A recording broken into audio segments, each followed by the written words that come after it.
कलवरी के पास खड़ा हो, खून की धारा देखता जा,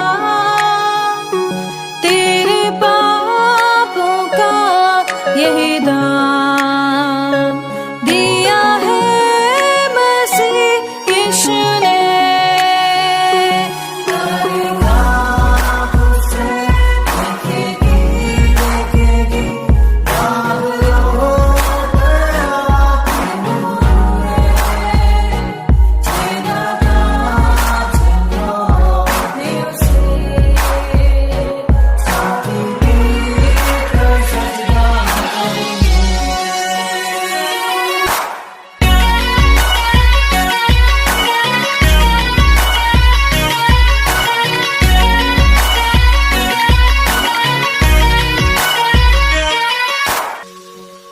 ये हुआ सब तेरे लिए, तूने भी उसे छेड़ा था,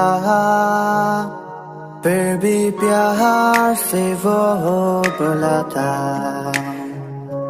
जाता क्यों नहीं तू उसके पास, फिर भी प्यार से वो बुलाता, जाता क्यों नहीं तू उसके पास।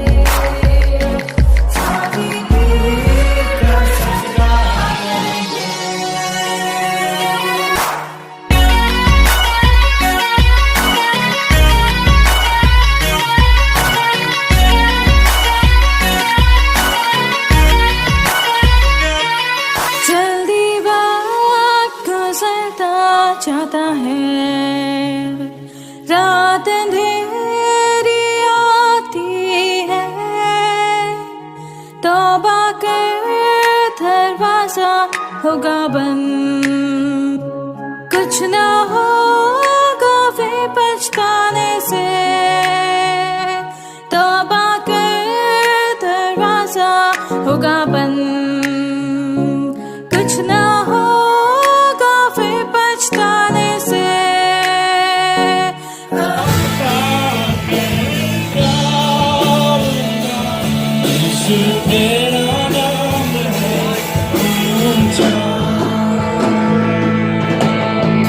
सारी सृष्टि पर तेरा पिता, तू राजा विराज है प्रभु, उससे है जमीन, उससे आसमान।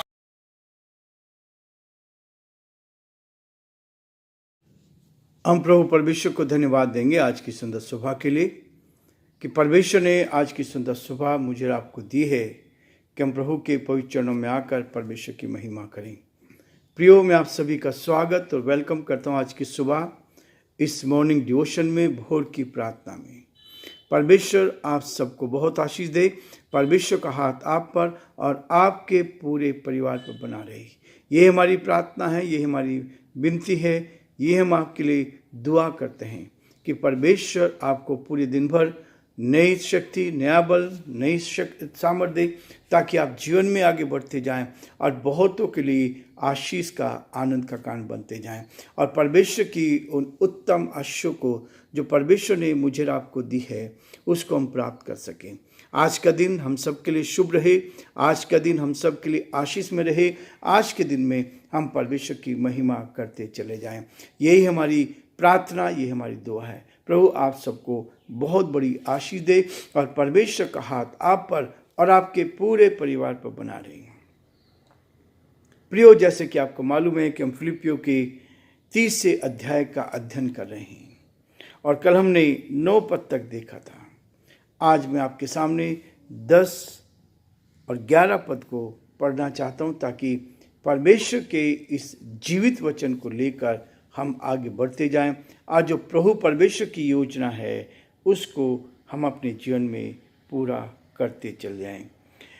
कल हमने देखा था कि विश्वास के कारण और विश्वास की ओर से विश्वास करने पर मिलता है, ताकि हम परमेश्वर पर विश्वास करें। लेकिन 10 पद आज कहता है, ताकि मैं उसको और उसके मृत्युंजय की सामर्थ को और उसके साथ दुखों में सहभागी होने के मर्म को जानूं और उसकी मृत्यु की समानता को प्राप्त करूं।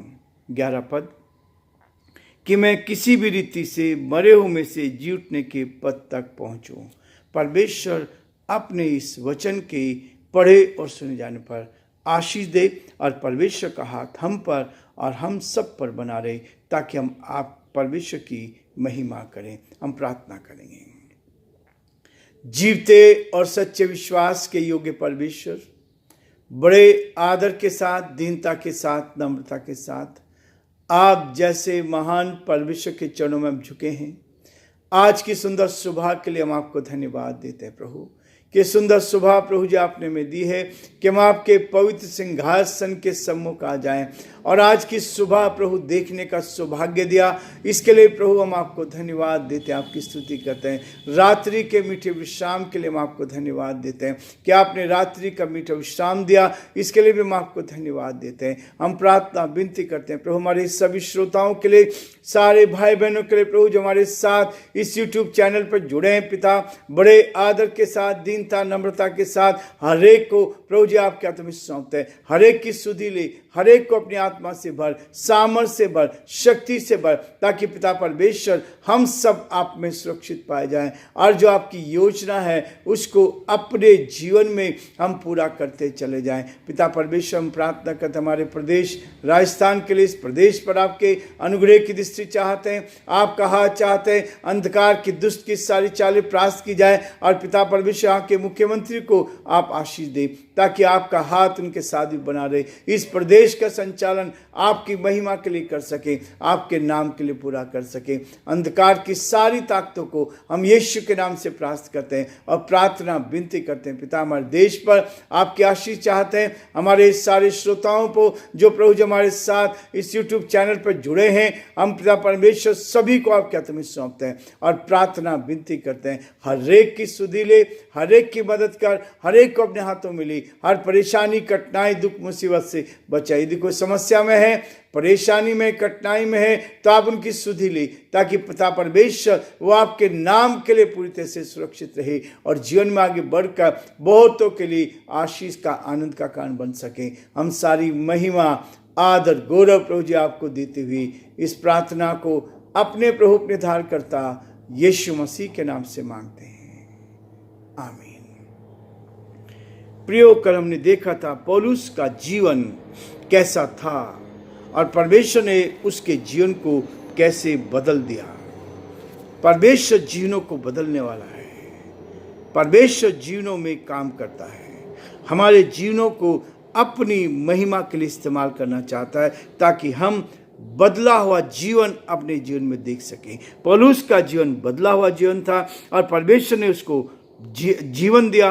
परमेश्वर ने उसको नया जीवन दिया और नए जीवन से की चाल दी, ताकि परमेश्वर की उपस्थिति को अपने साथ लेकर निरंतर निरंतर आगे बढ़ते जाएं और एक एक दिन अपने गुनाहों से तौबा करते हुए, एक एक दिन नई सामर्थ लेते हुए, एक एक दिन नई शक्ति लेते हुए हम जीवन में आगे बढ़ते जाएं। और वही चीज़ पौलुस आज मुझे और आपको सिखाना चाह रहा है। कहता, ताकि मैं उसको और उसके मृत्युंजय की सामर्थ को और उसके दुखों में सहभागी होने के मर्म को जानूं।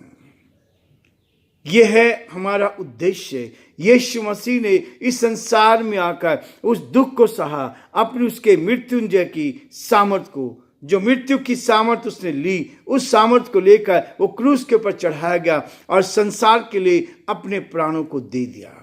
उस दर्द को जानूं, उस मृत्युंजय की सामर्थ को मैं जानूं और जो परमेश्वर ने, यीशु मसीह ने अपने जीवन में लिया और उस सामर्थ को लेकर उसने जीत का जीवन जिया और इस संसार में फिर से मुझे और आपको ये सौभाग्य दे दिया कि हम प्रभु परमेश्वर की निकटता में आ जाएं। हम फिर से उस परमेश्वर की संतान बन जाएं। हम फिर से उसके साथ एक होकर परमेश्वर की महिमा करें। प्रियो, यह है वो सामर्थ्य, यह है वो शक्ति जो हमें हर परिस्थिति में, चाहे दुख है, चाहे संकट है, चाहे परेशानी है, चाहे कठिनाई है, ऐसे समय में खड़ा रखता है। क्योंकि यीशु ने मेरे लिए और आपके लिए उस दुख को सहा, और वही दुख के सामर्थ को कहता है, मैं उसके मृत्युंजय की सामर्थ का और उसके साथ दुखों में सहभागी होने के मन को जानूं। जब पौलुस सताया गया, और प्रभु के दास और दासी आज भी सताए जाते हैं, वो प्रभु की सामर्थ को देखते हैं, उसके मर्म को, उसके दुखों में सहभागी होने के मर्म को जानो। और धन्य वे हैं जो प्रभु यीशु के नाम से सताए जाते हैं। धन्य वे हैं जो प्रभु के नाम से सताए जाते हैं, क्योंकि उनके ऊपर यीशु मसीह की बहुत बड़ी ब्लेसिंग आती है। संसार में जीवन जीना आसान नहीं है। एक तरफ शैतान है जो हमें गिराने की कोशिश करता है ताकि वो आत्मिक जीवन हमारा जो है उस आत्मिक जीवन से पीछे हट जाए। जितना अधिक आप आत्मिक जीवन में मजबूत होंगे, उतना अधिक शैतान हारता जाएगा, उतना अधिक शैतान बहुत सारी चालाकी करेगा, बहुत सारी चीजों को लेकर सामने आएगा ताकि हम उस संसार की ओर आकर्षित हो जाएं, संसार में अपने जीवन को व्यतीत करें। और इसलिए कहता है कि मैं उसके मृत्युंजय की सामर्थ को, अपने साथ में सामर्थ को और उसके दुखों में सहभागी होने के मर्म को जानूं। क्या वो दर्द था, क्या वो पीड़ा थी, उस पीड़ा को समझने के लिए, उस दर्द को जानने के लिए पौलुस के अंदर इच्छा थी कि मैं उसके मर्म को जानूं और उसकी मृत्यु की समानता को प्राप्त करूं, उसकी मृत्यु की समानता को प्राप्त करें। अंत में केवल एक ही चीज होती है, ये शरीर को नाश करने के लिए लोग बहुत कोशिश करते हैं, लेकिन प्रियो, शरीर को घात करने से कुछ नहीं होने वाला, लेकिन जो आत्मा है उसका कोई नुकसान नहीं पहुंचा सकता। यदि आपकी आत्मा शुद्ध है, पवित्र है, प्योर है, तो सबसे ज्यादा यही आशीष का कारण है। जिस आत्मा को ना तो कोई संसार के लोग पकड़ सकते हैं, ना उसको देख सकते हैं, जो आत्मा परमेश्वर ने हमें दी है। इसलिए वहां संसार के लोग भी कहते हैं आत्मा सो परमात्मा। जो आत्मा इन नथनों के द्वारा परमेश्वर ने मेरे और आपके जीवन में दी है, इस आत्मा को कोई नहीं देख सकता। जब तक सांस चलता है तब तक सब कुछ ठीक रहता है, इंसान जीवन में आगे बढ़ता है। लेकिन प्रियो, जब ये आत्मा निकल जाती है, इस शरीर को हम दफना देते हैं, मिट्टी बन जाते हैं, जला देते हैं। लेकिन अंत में जैसे परमेश्वर ने कहा था, तू मिट्टी से बना है और अंत में मिट्टी में मिल जाएगा। यह है मनुष्य के, इस पृथ्वी के जीवन का अंत। यह है अंत, उसके बाद कुछ नहीं है। उसके बाद जिसकी आत्मा शुद्ध है, जिसकी आत्मा पवित्र है, वो ही स्वर्गीय स्थानों में पहुंच सकता है, वो ही मोक्ष को पहुंच सकता है, वो ही मोक्ष को प्राप्त कर सकता है। लेकिन केवल मोक्ष प्राप्ति के लिए अपने गुनाहों से तौबा करना पड़ता है। जहां भी हम हैं, जहां भी हम रहते हैं, वहां पर हम अपने गुनाहों से यदि तौबा करते हैं, हम अपने गुनाहों से पश्चाताप करते हैं, तो परमेश्वर हमें नया जीवन देता है, हमारी आत्मा को शुद्ध करता है। हमारे जीवन से लालच, चोरी, झूठ, बेईमानी सब कुछ निकल जाती है, सब कुछ निकल जाए। और वो पौलुस इसी बात को कहता है कि मैं उसकी मृत्यु की समानता को प्राप्त करूं। और 11 पद कहता है कि मैं किसी भी रीति से मरे हुए में से जुटने के पद तक पहुंचूं। मरे हुए की में से जीवने के पद पहुंचो। यीशु मसीह 30 दिन जीवित हो उठा और आज भी वो जीवित है। इसलिए हम जीवित परमेश्वर की उपासना करते हैं। वो हमारे साथ खड़ा रहता है, वो हमारी मदद करता है, वो हमें सुरक्षित रखता है, हमारे जीवनों को अपने हाथों में लेता है, ताकि हम ईमानदार बनकर इस पृथ्वी पर परमेश्वर की महिमा करते जाएं। इसलिए प्रियो, परमेश्वर का वचन जो है हमें ढाढ़स देता है, हिम्मत देता है, ताकि हम आगे बढ़कर परमेश्वर की ओर बढ़ते चले जाएं। प्रियो, आज हम ये रुकना चाहेंगे, कल फिर आगे 12 पद से लेकर हम आगे बढ़ना चाहेंगे। निशान की ओर दौड़ना, कल का जो विषय रहेगा, निशाने की ओर दौड़ना। हमारा निशाना क्या है? हमारा निशाना क्या है? किस निशाने की ओर हम जा रहे हैं? क्या इस पृथ्वी पे धन दौलत इकट्ठा करना चाहते हैं? ये धन दौलत तो सब कुछ ही समाप्त हो जाएगी। जब तक हम यहाँ हैं तब तक ये धन दौलत काम आएगी। स्वर्ग में कोई धन नहीं चलता है। लेकिन प्रियो, परमेश्वर का वचन यही कहता है कि हम परमेश्वर की महिमा करें और जो प्रभु की योजना उसको पूरा कर सके। परमेश्वर आप सबको बहुत आशीष दे और परमेश्वर का हाथ आप पर और आपके पूरे परिवार पर बना रहे। ये हमारी प्रार्थना है, ये हमारी दुआ है कि परमेश्वर आप सबको बहुत बड़ी आशीष दे।